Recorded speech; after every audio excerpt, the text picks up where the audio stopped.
The very size of Alaska encourages diversity in its people.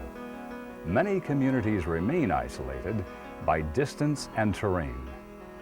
And it's this same isolation, the empty spaces on the Alaskan maps, that visitors to Alaska find irresistible. The major highways cover only a small portion of the state, and of these, only a few are open year-round. Many towns are accessible only by plane, or in the case of some northern coastal towns, by barge during the summer months. The airplane plays a major role in all aspects of modern Alaskan life. Owning a small plane is not a luxury reserved for the wealthy, but a commonplace necessity. One of 3 Alaskan citizens has a pilot's license, giving the state more private pilots per capita than anywhere in the world.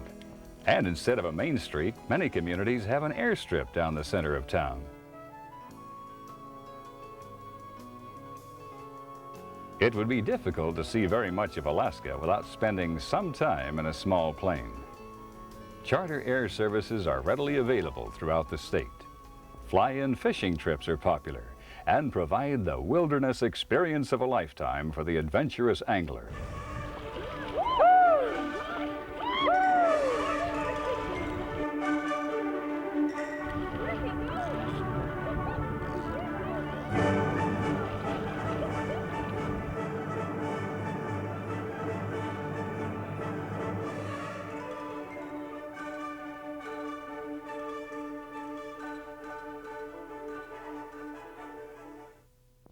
Those who prefer to explore the more beaten path find that the Alaskan Railroad offers an equally exciting way to venture into the Alaskan wilderness. The train connects Anchorage with Fairbanks by way of Denali or Mount McKinley National Park, and is one of the most popular ways to see the park. The station is just a few yards from the Denali Park Hotel, which is itself built around old railroad cars. Since passenger cars are no longer allowed into the park, the train provides a viable alternative for travel to and from Denali.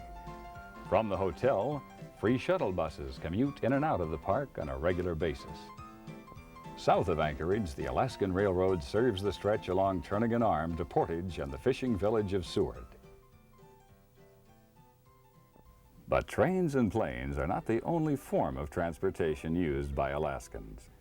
Dog sleds, once the most comfortable and fastest way to get around in Alaska, have been replaced by the 3-wheelers and snowmobile. But the dog remains an integral part of Indian and Eskimo culture.